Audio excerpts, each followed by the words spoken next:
So good afternoon everyone. Hope everyone's having a good session and a good day today. And I'm sure everyone's eaten a very heavy meal and it's hot outside. But please keep your spirits high because we have a very, very interesting topic to talk about today. So I want to actually start by asking how many people have heard of two things, quantitative investing and do you all know who is the most successful fund manager in the history of the world? So I would actually like to get a raise of hands for how many people have heard the term quantitative investing before. Okay, so that's quite a few there, quite a few here. And how many of you all have any idea of who is the world's most successful fund manager in the history of time? Yes? Absolutely. So I'm glad somebody knows about Jim Simons. So I'll just give you guys a brief about Jim Simons before we go into more details. Talking about Jim Simons. So Jim Simons is the world's most successful investor who unfortunately died last week. He passed away last week at the age of 86. He has the most stellar track record to his name, and the track record is 66% average compounding for the last close to 35 years. So that's a record not even Warren Buffett or any other investor alive has been able to beat. He is known as the Quant King or the father of Quant for the world. He started a new method of investing back in the 1980s, which was now what we now call quant investing. So what quant investing basically does is uses data, uses rules, uses machines to make investment decisions rather than letting humans make these decisions subjectively, let the emotions of greed and fear come in the investment decision making process. So when we use machines and rules and a lot of data to make investment decisions, we are basically able to rise above all our emotional and behavioral biases. And that is the key to sustainable and successful investing. So the legacy that Jim Simons has left behind for the world is basically that everyone in the Western markets have tried to do something he's doing. And now close to 37% of all the assets managed in America are managed using quantitative techniques. In India, this number is close to 1.5%. So we know what a huge gap India is at as compared to some developed markets.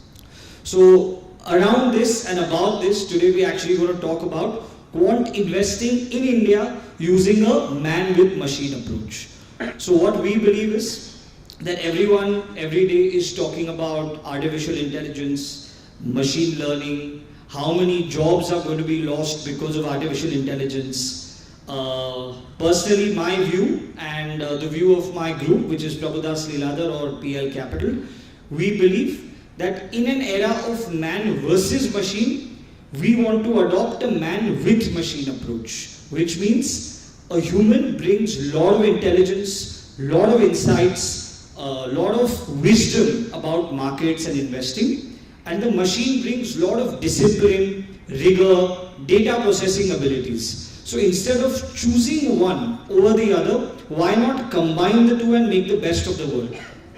So in the world of quantitative investing, what the man brings to the table, let's try to understand it simply.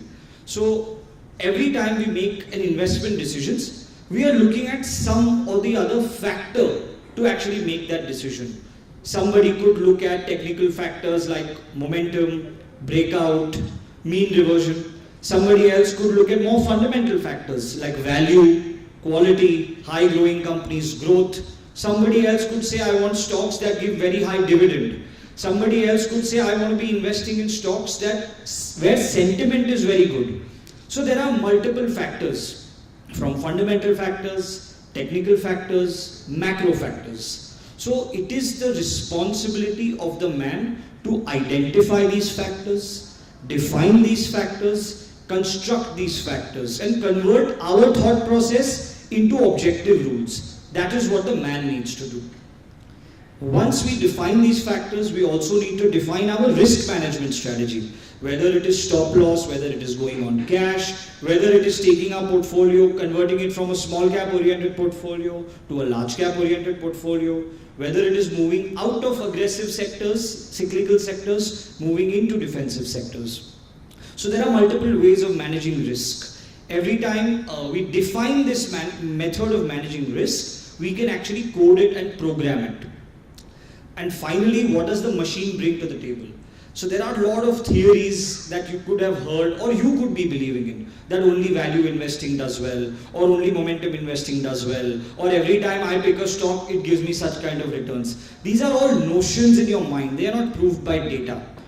A quant system actually allows you to backtest all the ideas, all the theories that you have about the markets. And because you backtest it for 15, 20, 30 years, you actually get more conviction, more confidence in following your investment decisions.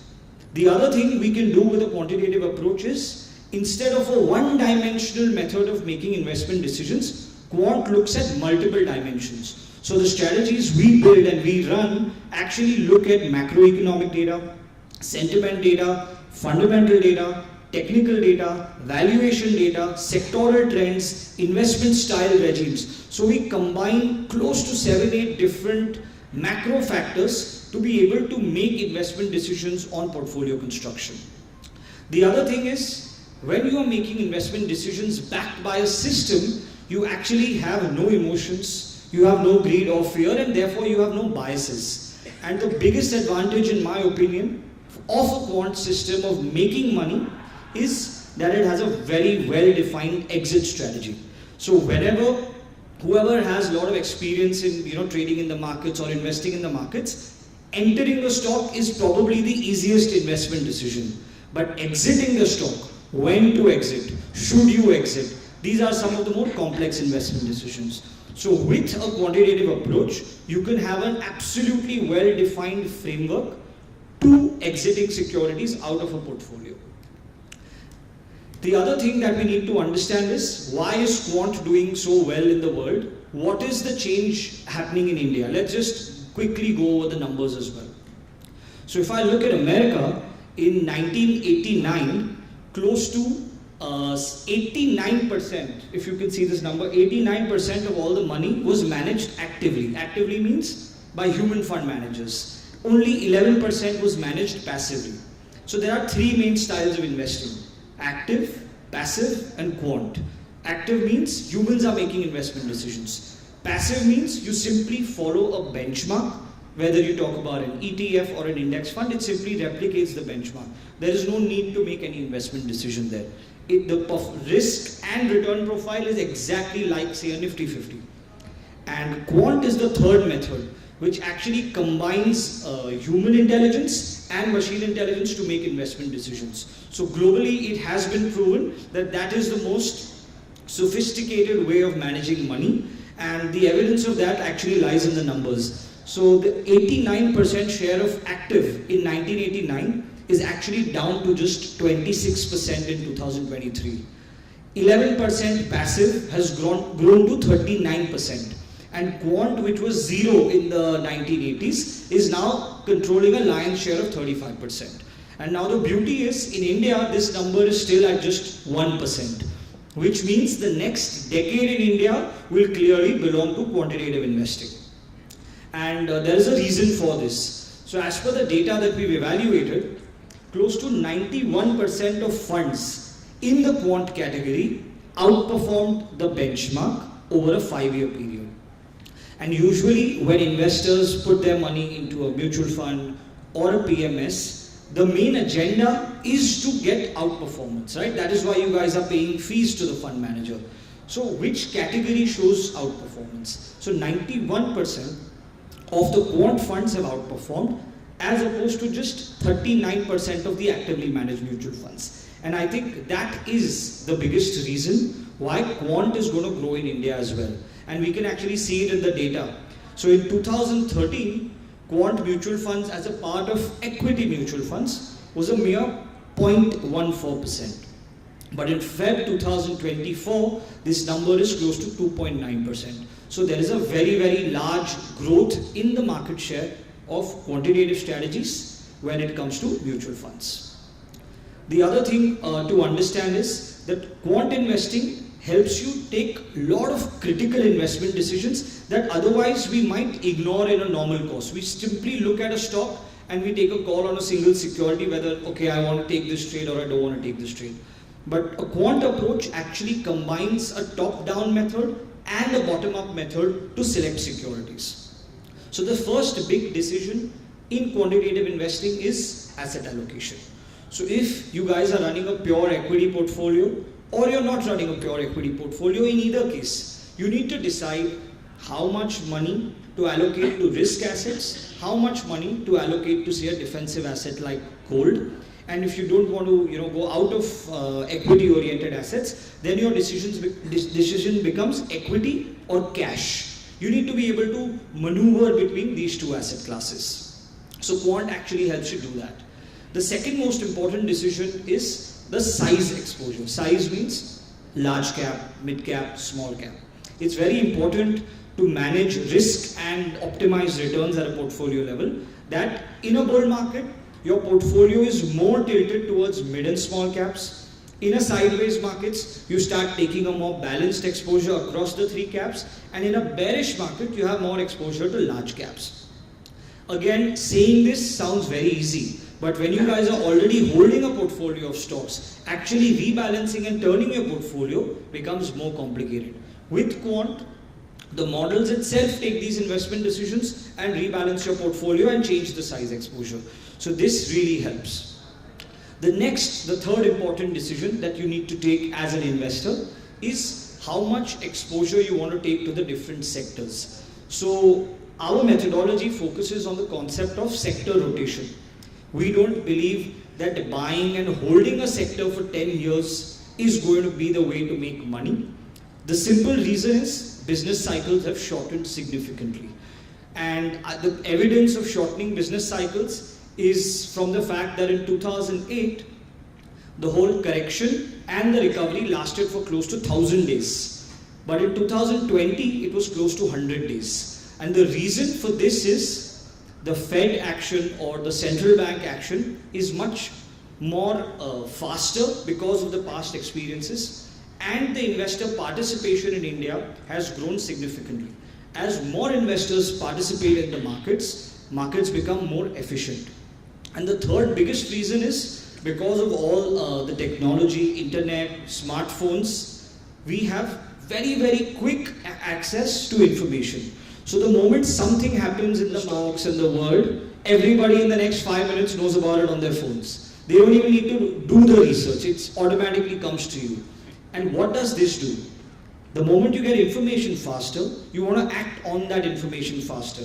And if everyone starts acting on information faster, obviously the cycles are going to shorten. Something that used to take 3 years before will probably take 3 months now. And that is the reason why we believe in the decade to come, buy and hold might not be the approach that is relevant. Actually, dynamically and tactically switching your portfolio is going to be very, very relevant. So the decision of sector rotation helps us improve returns by 73%. And how do I come to this number? So the moment I look at buying the top 5 sectors in the index versus switching between the top 5 sectors in the index for the last 10 years, the return differential is 73%. So this clearly proves that switching in and out is more profitable at the cost of higher churn, of course. It's more profitable than just buying and holding. And I'll actually show you guys data for all of these 6 key investment decisions that we're talking about. The next, I would say the most underrated and neglected decision by all investors is the style decision. So what is style? There are multiple styles of investing. Have you guys heard of investment styles like growth-focused investing, value-focused investing? You guys have obviously heard, right? That there is a camp of investors and veterans who identify themselves as value investors. Then there's another camp of investors in the world who identify themselves as growth investors. And then there's another camp that says we only invest in high quality companies. So they identify themselves as quality investors. So now what is important to know is these investment styles don't actually work across cycles. They work at some point and then they don't work for 2-3 years. And I'll show you guys data as we go along as well. When interest rates are rising, a value style of investing will do very well. But when the economic growth is very strong, but interest rates are stable, that is when a growth style of investing will do well. And when there is a lot of uncertainty in the markets and the economy, a quality style of investing will do well. Similarly, when there is a lot of liquidity in the markets, a momentum style of investing will do well. So the idea is one style of investing cannot work across cycles, and an individual person or a human cannot change their investing style based on the market cycle. The reason is your investing style is as inherent and native to you as your language. So if you change your country or you travel to some other country, can you start speaking in another language? Probably not. So exactly like that, you cannot change your investment style based on the market cycle. So now what happens here is, the markets don't care about any individual's limitation to change their style. They operate as they do. And eventually we suffer because of that. But because of using a quantitative, data-driven, machine-driven strategy, what we are able to do is, first detect the investment style and then tweak the portfolio to match that investing style. For example, in the last 12 months, our portfolio has been running a value momentum strategy.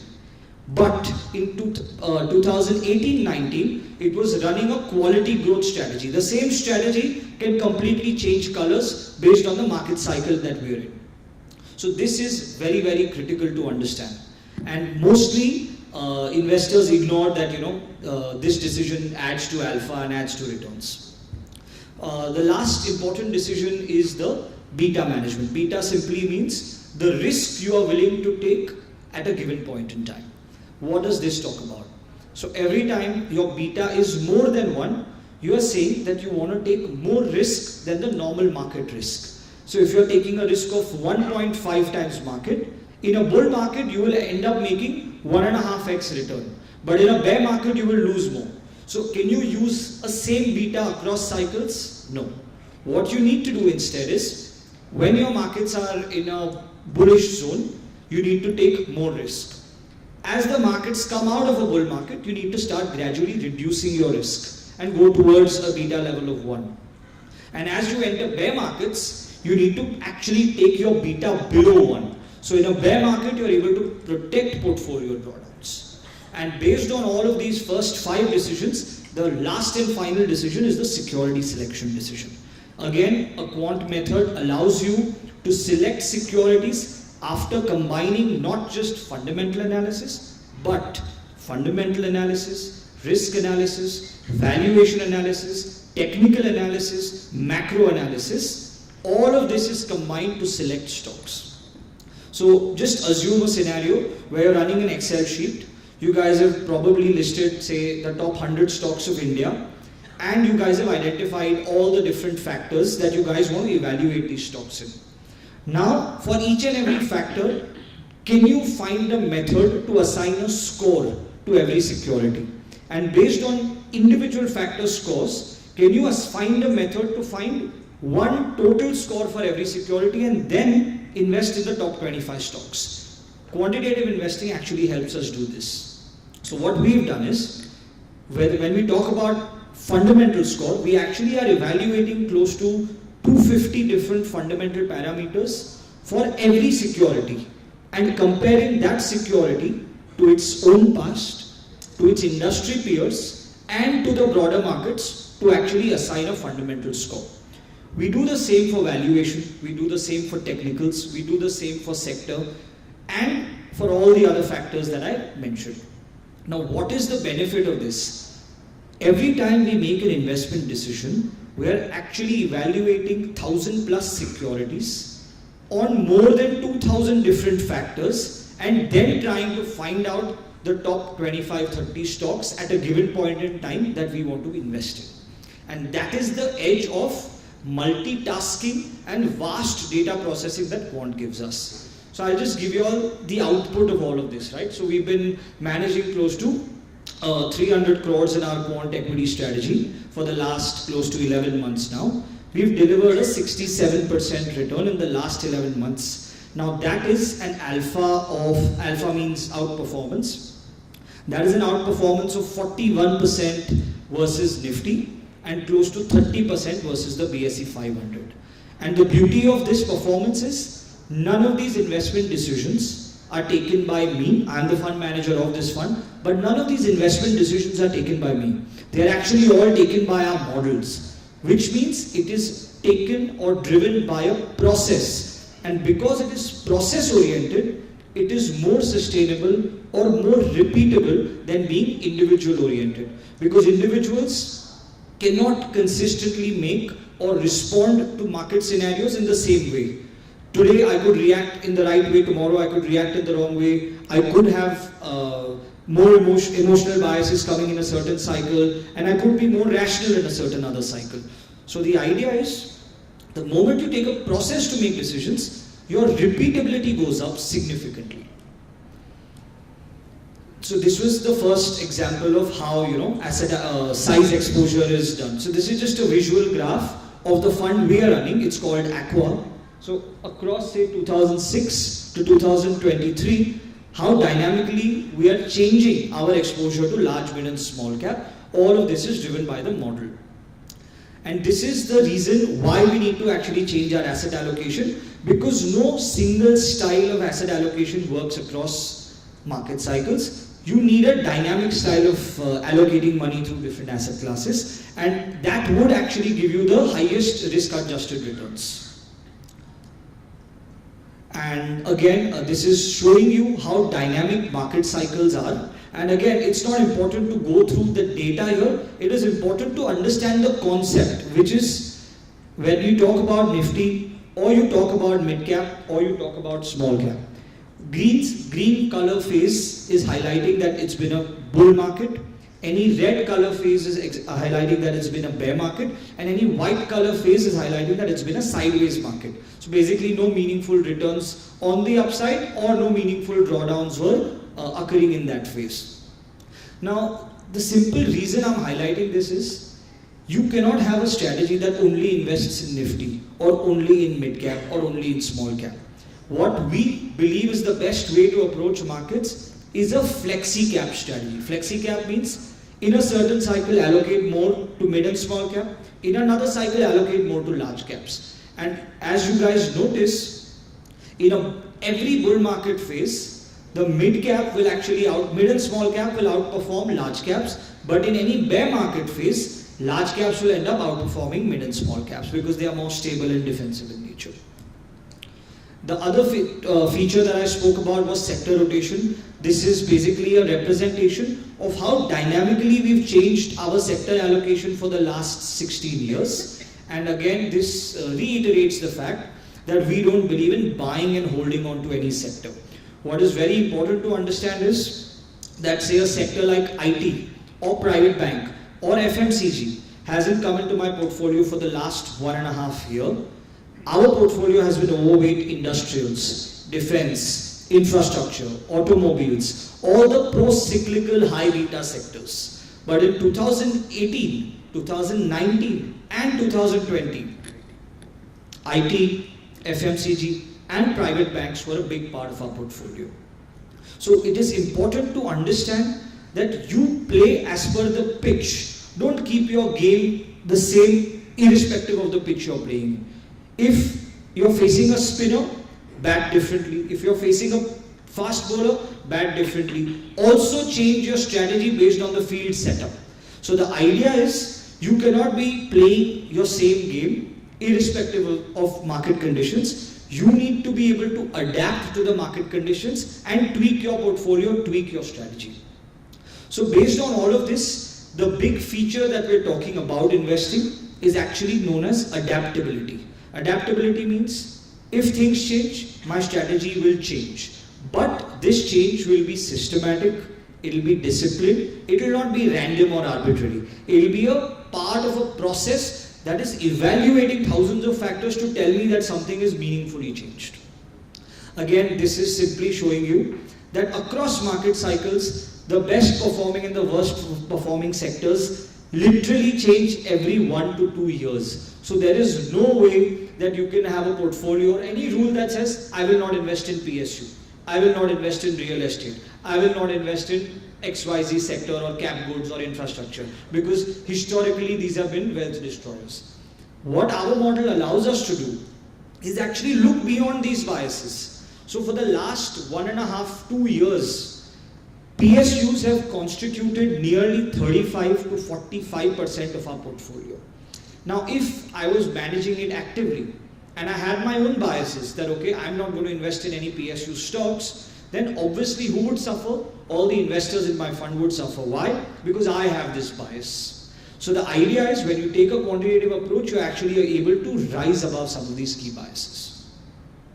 And again, this is just representing how across market cycles, sectors actually change in a big way. They go through very, very long cycles of underperformance as well. If you look at Nifty metals, any investor starting in 2020 would tell you, don't invest in metals at all. Because for the last 10 years, they've been an underperforming sector. But post 2020, things meaningfully changed for the metal industry in India. And over the last 2.5 years, not throughout, but in phases, our strategy has maintained at least 10 to 15% exposure to metals. And right now we're maintaining close to an 18% exposure to the top metal names in India. So again, this is the proof that why you should invest without biases. And again, pharma is considered to be a defensive sector. Now imagine the plight of the investor who started in 2015. Let me just get my pointer.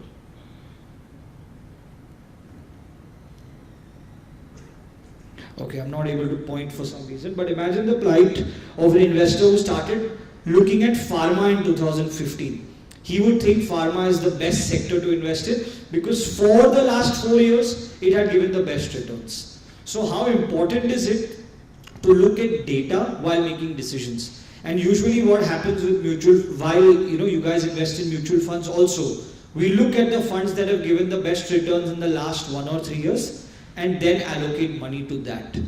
Same in terms of sectors. We look at the sectors that are doing very well and allocate to that. But when you take a more holistic approach to investing, you will actually be able to avoid any exposure to pharma in a cycle like this. And now I'm going to briefly touch upon the next big feature that I spoke about, that is investing styles. So if you guys look at this, all the different styles of investing in India are actually plotted here, and how these styles have performed across market cycles. And I think it's very important to know that when you talk about, say, a high beta style of investing, in a year like 2015, it gave you negative 18% returns. But in 2017, that gave you a positive 60% return. When you talk about, say, a value style of investing, 2013, minus 16. But 2014, 75. Again, 2015, minus 9. 2016, 22. So again, the whole idea here is styles keep changing based on market regimes. What is important for us to do as investors is first acknowledge that this occurs in the market, and second, design a strategy that can deal with this inefficiency of the market. And therefore, you need a strategy which is called a style adaptive strategy. So AQUA, the PMS fund that we are running, is India's pioneering style agnostic and style adaptive investment strategy. Style agnostic means we are not biased to any one style.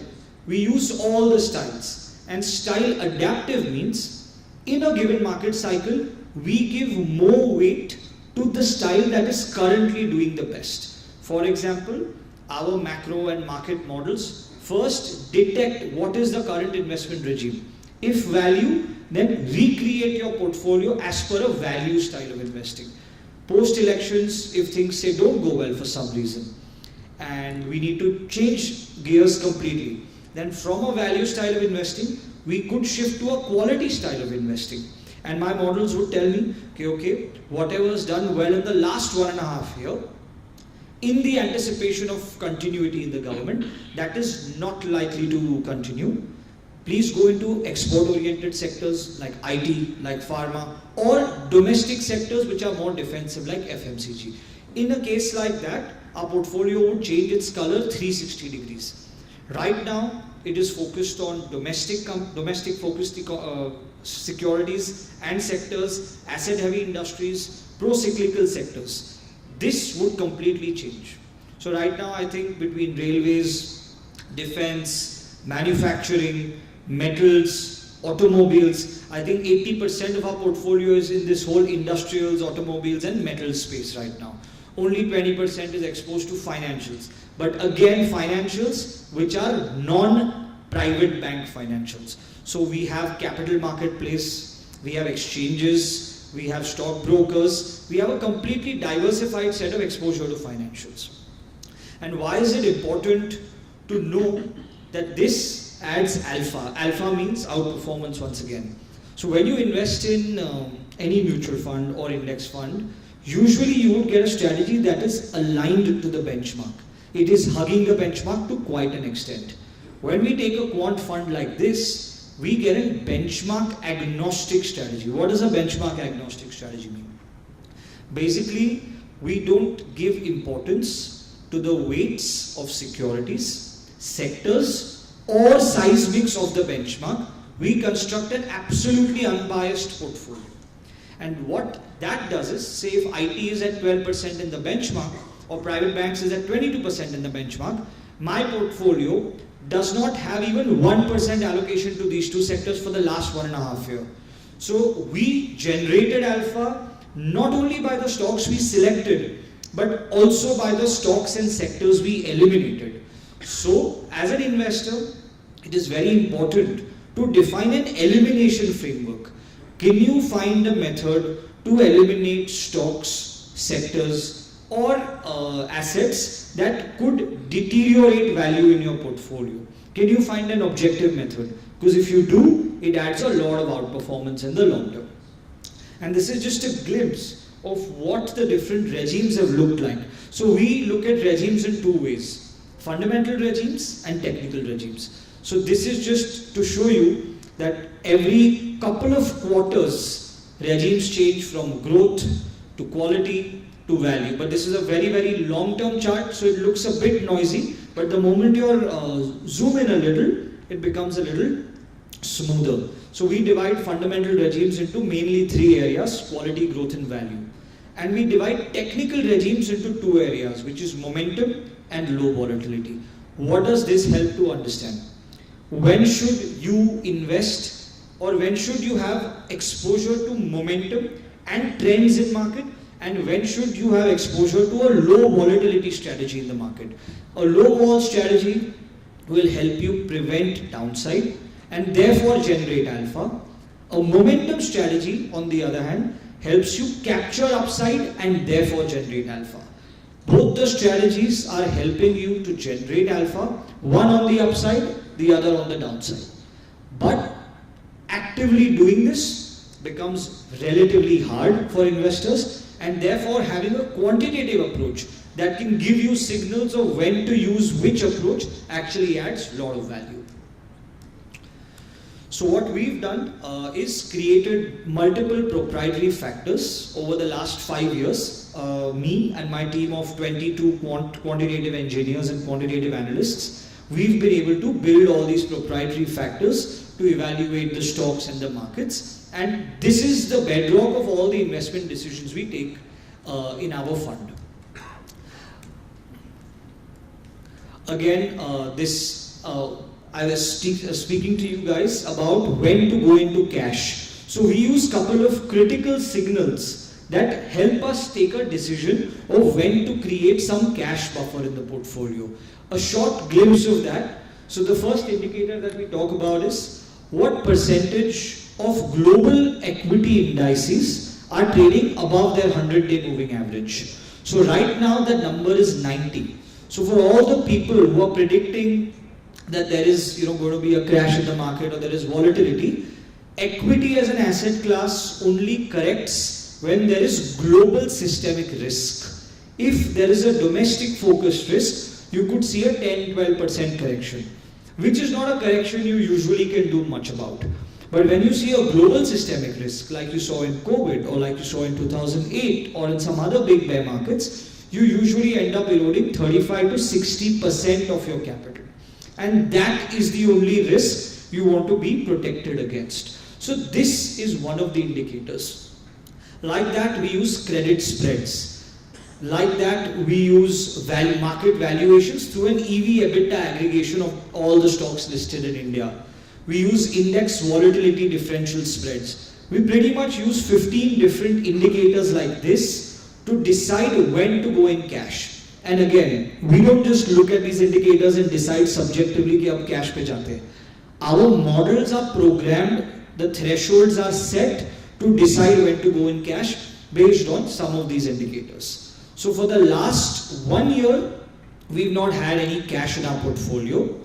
But in the 2020, 2008, 2022, all of these cycles, we've created up to 50% cash in our portfolio as well. A few other things also that I would like to share about, some market indicators that we use. So one of this indicator is called how many percentage of stocks in India have a 20-day moving average above their 200-day moving average. This, we believe, is one of the most beautiful indicators to track which market regime we are in. So whenever this number is above 70, you're usually in a bull market. So in 2022, we saw this number go below 60. But in the last 12 months, this number has mostly been above 70, confirming that we are in a bull market. So don't need to worry. Till the data doesn't tell you that things have changed, things really haven't changed. And despite all the volatility we saw in the markets in the last 3-4 months, our indicators have continued to maintain that yes, there is heightened volatility, but the market regime hasn't gone out. So guys, stay invested and stay confident, and look at indicators, find a method to devise indicators that can give you an objective gauge on the market. Don't listen to tips. Don't listen to rumors, don't go on your feelings, try to become more data oriented. We are living in an era where there is outstanding technology available to everyone. You guys can use platforms like TradingView, Bloomberg, screeners. There are so many different financial platforms, StockEdge, that give you an objective gauge of what's happening in the market. Also, we are living in an era where there is unlimited flow of data, cheap, good quality data. At the same time, there is talent in India that is actually able to do all this, combine finance using technology. So our team has a very, very unique profile. So for example, out of all the 20 people that we are working in the team, all of them know how to program, so they have a computer science background, so they are all engineers. At the same time, they've all done something in the finance domain. So whether it's an economist who's a programmer, or a CFA who's done programming, or a chartered accountant who's also learned programming, or a CMT who's a technical specialist but knows how to program, or a risk analyst who knows how to program and knows how to analyze financial risk. So a team comprises of very, very unique people from a standard sell side or buy side fundamental research team, which basically looks at different sectors from a pure fundamental lens. The quant process does not involve meeting management, does not involve visiting a factory, does not involve any subjective opinions on any security. Everything is converted into a score, a rating, a ranking mechanism. And a couple of other quick things I would like to take you guys through. The broad process that we follow, and probably this can inspire you all also to devise your own investment process on these lines. So the step 1 of the investment process that we follow in our AQUA strategy is identifying the regime. But when we talk about regime identification, how many different types of regimes exist in the market? So there is a macro regime, there is a liquidity regime. Macro regime could talk about expanding economy, contracting economy, consolidating economy. Similarly, when we talk about liquidity, we could be talking about rising liquidity in the markets, falling liquidity in the markets, or normalizing liquidity. Then we talk about a valuation regime. Are the markets cheap? Are the markets expensive? Are the markets fairly valued? So for the last, I'll just show you guys this quick chart. One second.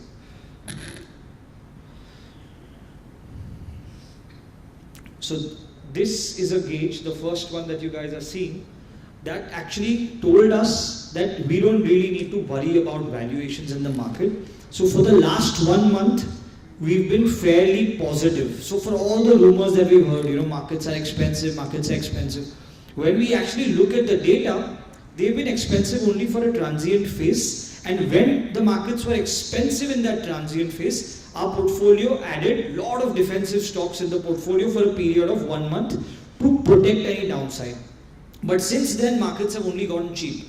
So for example, 62% of the markets were in a froth zone, say 2 months back. But as of today, only 25% of the markets are in a froth zone. So this should give you a lot of confidence and comfort that yes, we can initiate longs, we can stay invested, and we don't need to worry about market valuations. So again, that is, as I said, identifying a valuation regime. Like that, you need to identify a risk regime, a style regime, a sector regime. Based on this, you now need to evaluate all the securities objectively. What we use is we use our proprietary factors to provide a score to every security. After we've provided a score, in the next step, we want to focus on elimination. Elimination is very, very critical. So the two methods of elimination we use in our strategy is first, eliminate 100 stocks out of the top 500 by MCAP, which are illiquid. So we have our own liquidity filters, and the idea is to stay invested in stocks or to generate returns from stocks that are liquid. Liquidity is very important because you can easily get into an illiquid stock, but when you want to exit that stock, you will be the market maker. So we don't want to invest or make money out of such illiquid counters. The next thing we do is eliminate another 100 stocks based on fundamental red flags. So because PL has been in this business for the last 80 years, we are actually known for our fundamental and technical research expertise. So I have actually sat down for pretty much a year with the entire fundamental research team to identify quantitative parameters that throw light or help you understand a quality of management, a quality of business, etc.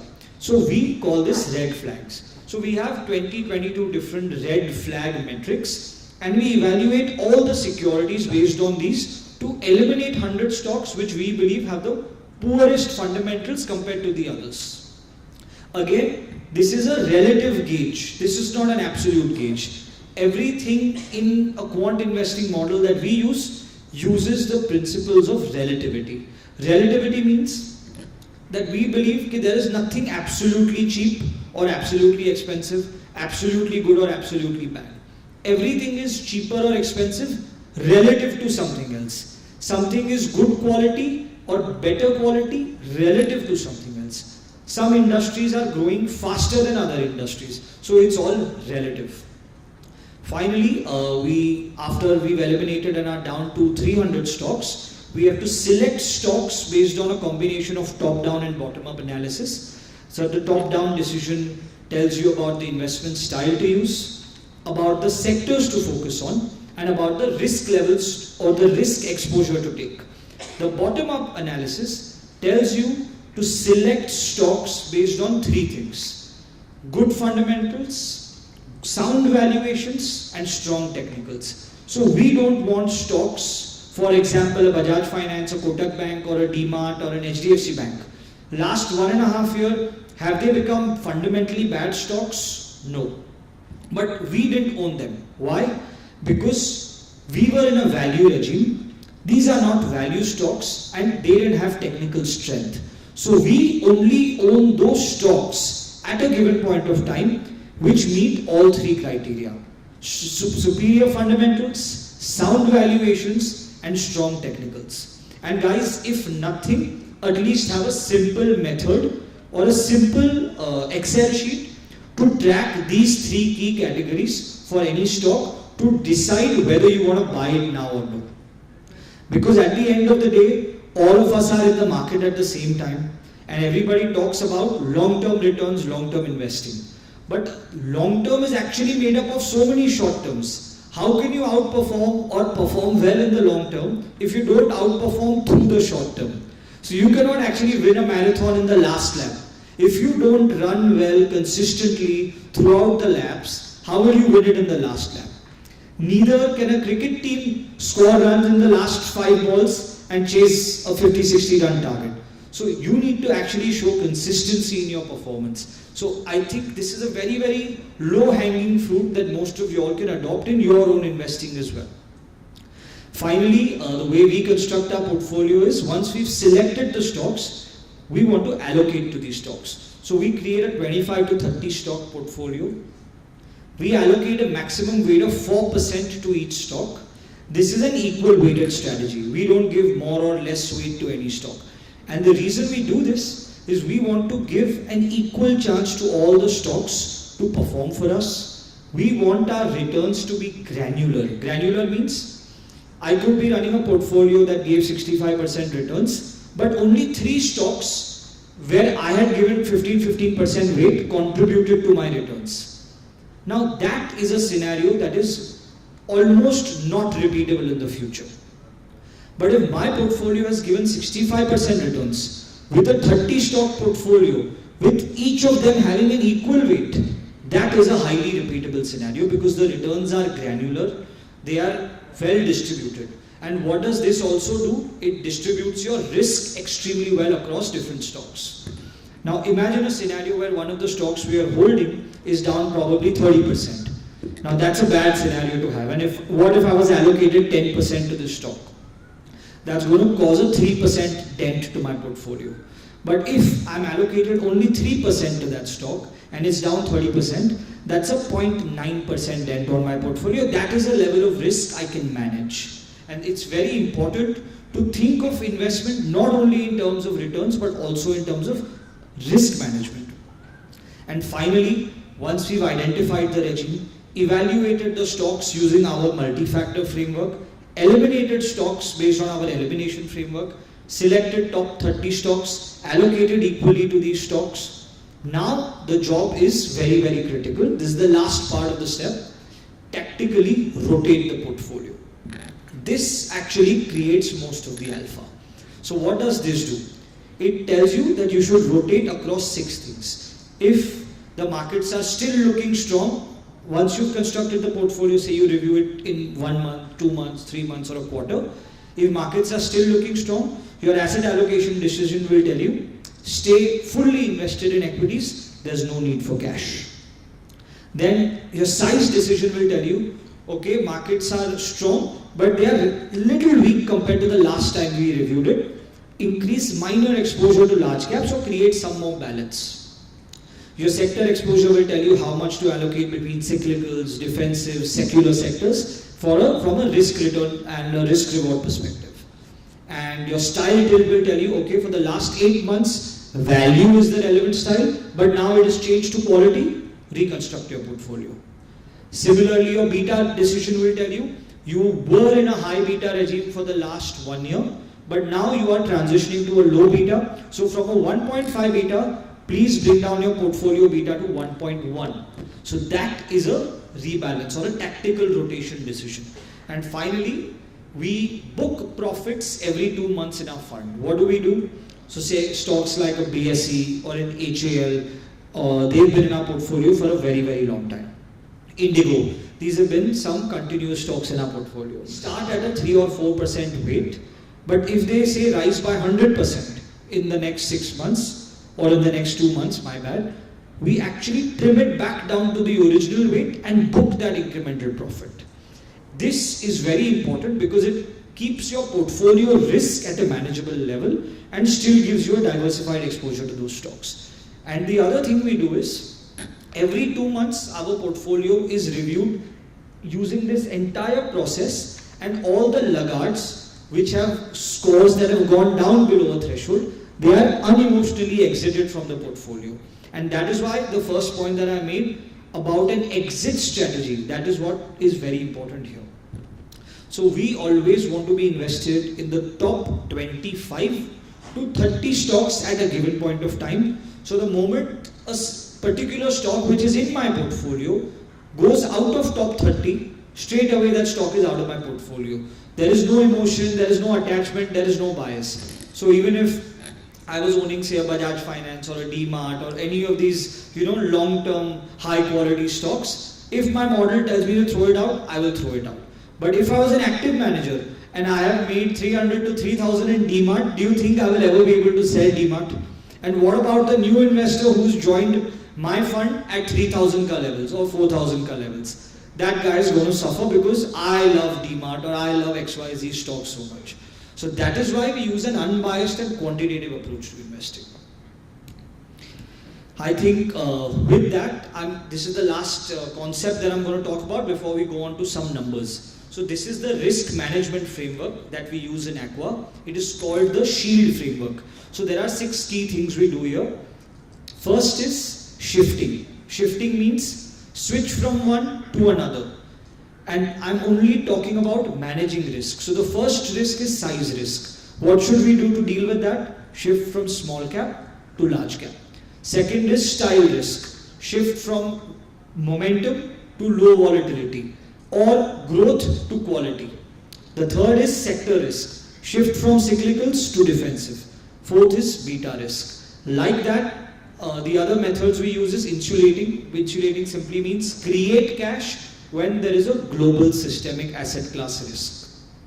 Elimination, that is also a method of managing risk. So what are we doing here? We're looking at liquidity risk and governance risk. So our fundamental red flag filter and our liquidity filter deal with these two.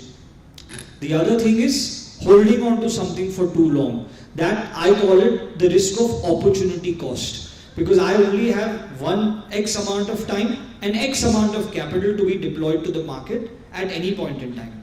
So if my capital is blocked in securities which are not yielding returns for me, I'm actually blocking the opportunity cost of that capital.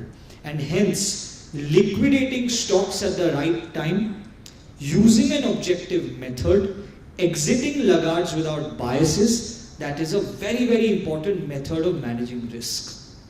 And lastly, diversifying. So we construct, as I told you guys, a benchmark agnostic portfolio. 25 to 30 stocks is in the sweet spot, which is neither over concentrated nor over diversified. We like to call it an optimally diversified portfolio. And finally, if we look at the returns of the strategy, I will show you guys the live returns first before I show you guys the back-tested returns as well.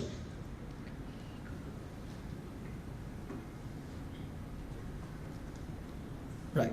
So since inception, we've generated close to 62% returns on an AUM of close to 267 crores for the last 11 months. That is an alpha of 41.6% versus Nifty and 29.3% versus the BSE 500. Now what is important to understand is that these returns have not come in just 1 month. They have actually accumulated consistently through most of the months. And this is a count of how consistent these returns have been. So we've generated positive alpha for 64% of the months. We've generated absolute positive returns for 73% of the months. And I think the metric that most investors would really care about. You either be positive or you generate alpha. Till as a fund manager you do one of these for me, I'm happy. So 82% or 9 out of 11 months, we've either been positive or generated alpha. What does this mean? So say in a month like October, markets were down 2.86%. I was down 0.5%. Was I positive for the month? No. But did I generate alpha for the month? Yes. Because I let the portfolio fall less than the market, that is called alpha. So you can generate alpha on both sides. And like this, say if you look at a month like December. Sorry? I can't. Yeah. So as I said, 2 months we've done bad. Where we've done both 0. It's shown here. But that's what I'm saying. It's 9 out of 11, right? It's not 11 out of 11. So Quant is not God. It is just a sophisticated method of doing this. And we look at these probability levels all the time. So if you look at a month like December, our fund was up 5%. We were positive. But markets were up 8%. So we could not beat the market. but we were still positive. So that investor will not be very, very disappointed in a month like that. But there have been 2 months, Feb and March, where investors would likely be very, very disappointed because markets were up for both the months and we were down, marginally down for both the months. And that is why when I look at this final count, positive or alpha 9 out of 11, Feb and March are the 2 months where we could neither be positive nor beat the market. But still, if I look at a 11-month trajectory, it is a very, very good hit rate at 80-82%. Some other things that I would like to, just quickly showcase and wrap it up in 2-3 minutes is the example I was giving you guys of beta. So look at the 2014 to 18 cycle, or the 21 onwards market cycle, or the 2007-8 cycle. Every time we've been able to, with a minor lag of course, maintain a portfolio beta level below 1 in bear markets and above 1 in bull markets. And I think this is very, very critical to generate alpha across market cycles. And this is an example of all the critical cash calls we've taken in the portfolio. 2008, 2011, 2018, 2022. These have been some of the major cycles where we've created cash in our portfolio to defend investors' wealth. And finally, I would like to talk about, as an investor or as a fund manager, the one critical metric we evaluate our strategy is how frequently we get it right and how frequently we get it wrong. So 65% of the times, on a monthly basis, our strategy is able to outperform the benchmark, and this is based on the back-tested results since 2006. 65% we outperform, 35% we underperform. This is only if you look at it every month. But the moment you shift your evaluation time to quarterly, 73% of the times we outperform, 27% of the times we underperform. And the moment you shift it further to a year, 91% outperformance, 9% underperformance. So it is very, very important to understand that no strategy can outperform every day, every week or every month, but you want a strategy that has more than 60% probability to make you returns and protect your wealth. And I think this has been the sort of alpha, any 5-year rolling period that we look at in the strategy, we've been able to generate an average annual alpha of 10%, minimum alpha, and going up to close to 50% based on the market cycle. So I think these were some very, very important things I wanted to discuss of how quantitative investing and a man with machine approach can be used theoretically and how we are practically using it to manage money as of today as well. So with that, I would actually, like to open the floor for any Q&A or any discussions that you guys might have. Do you add any hedging positions in derivative? No, this is equity and cash, only 2 assets. No derivatives, futures or options are used. So the moment we want to get defensive, we simply create cash in the portfolio. We don't buy options, we don't buy put options. And we don't short Nifty futures as well.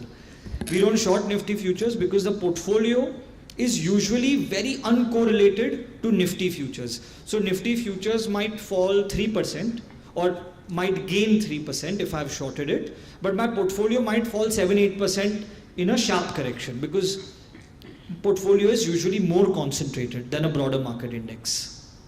How taxation of Short-term capital gains 15% on every transaction at the portfolio level for every investor. Can you share the slides? Sorry? Can you share the Sure, I will be able to show that. sort of following strong technical as well as strong fundamentals? How do laggards get entered in the portfolio? How?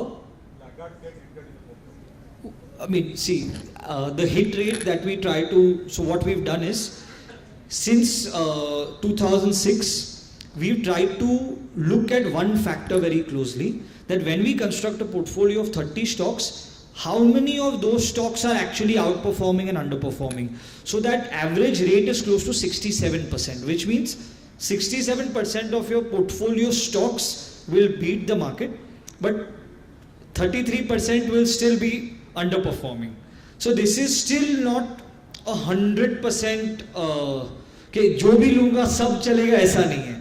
तो our duty is find more winners, reduce the number of laggards. And if you find laggards, eliminate them. Elimination of laggards is, I think, the most important value add of quant, because objectively we can do it, but emotionally in a real market scenario it becomes very hard to do. Yes, please. Can a small investor or a retail investor afford quant? So this fund, actually it's a PMS fund. The minimum ticket size is 50 lakhs for this. So I think right now that's what SEBI has allowed us to do. But no, I'm not asking. I don't want to invest in quant fund. Okay. But want to do machine what is it in a small portfolio. So is there any site or software? So I'll tell you, the whole quant way of investing, you can apply it as a method, but to recreate or do it at a scale that a professional team would do, because we have 20 to 22 different engineers and programmers behind working on all these models day and night. So for one person to understand macros, markets, programming, Python, all of this, and creating a strategy would be tough. But what you can take away from this whole session is that don't use one factor or one or two factors to make decisions. Try to combine lot of factors to make decisions. Don't work with one investment style across cycles. Try to see what is working in the markets and then change your style accordingly. Try to have a flexible approach to investing, whether in terms of large, mid, small cap. There are some objective things that you can apply, but applying a quant strategy as is for an individual person, I don't think it's feasible at this stage in India today. Yes, anyone else? Yeah. ये जो PMS का fund है अपना, ये 1 साल पुराना है sir. तो अगर हम 5 साल के लिए इन्वेस्टमेंट करते हैं, तो ये जो CAGR है 66% के अराउंड, वो तो 1 साल का है। वो 5 साल में कितना बता सकता है? मैं आपको लॉन्ग टर्म इसका performance, sorry my bad, I actually forgot this slide. So this is the long term performance of the AQUA strategy. So what you can see here is on a last 5 years it gave 40%, but I would still not go by last 5 years simply because India has been in a bullish trajectory and the last 2 years have contributed to bulk of the returns in 5 years. But if I look at a very long term return, say 15 साल का return देखता हूँ, तो it's close to the 30-32% mark. This is with the cash call that we've taken. So cash call usually helps you generate alpha in a falling market, and then double that alpha when the market recovers, because you are sitting on cash and the markets have halved or whatever.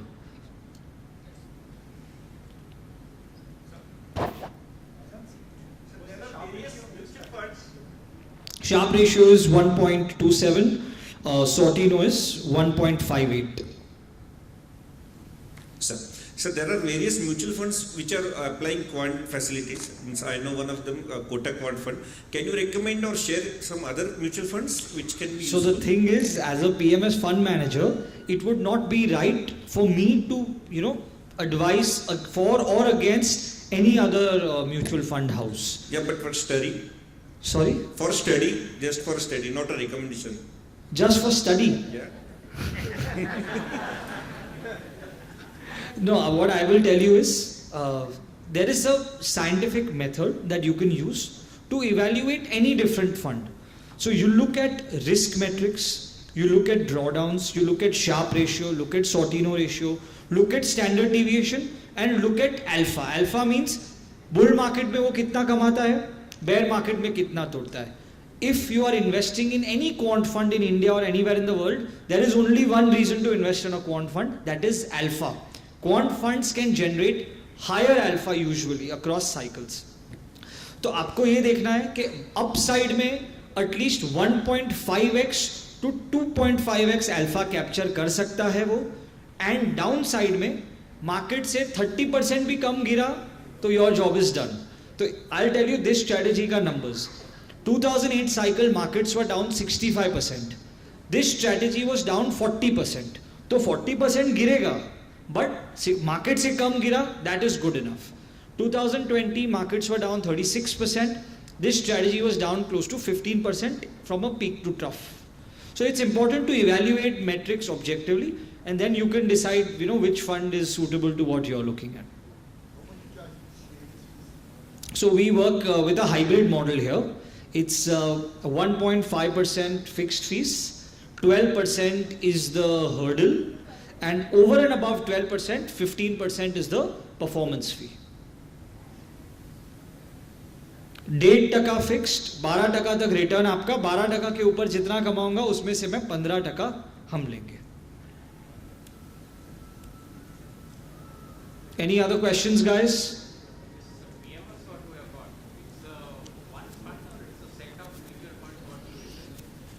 This is one fund. It's called AQUA. The name of the strategy is AQUA, and it's a flexi cap strategy, and it is run by Prabhudas Leeladhar. 50 lakh is the minimum ticket size, and this only invests in stocks. This is not a fund of fund which invests in mutual funds.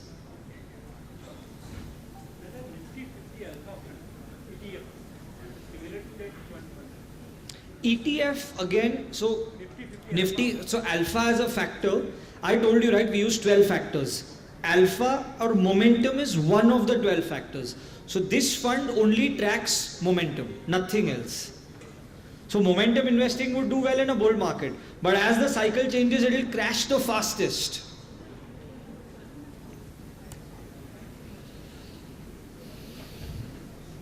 Anything else, guys? I guess we are done. Thank you so much for being such a patient audience. Thank you so much, guys.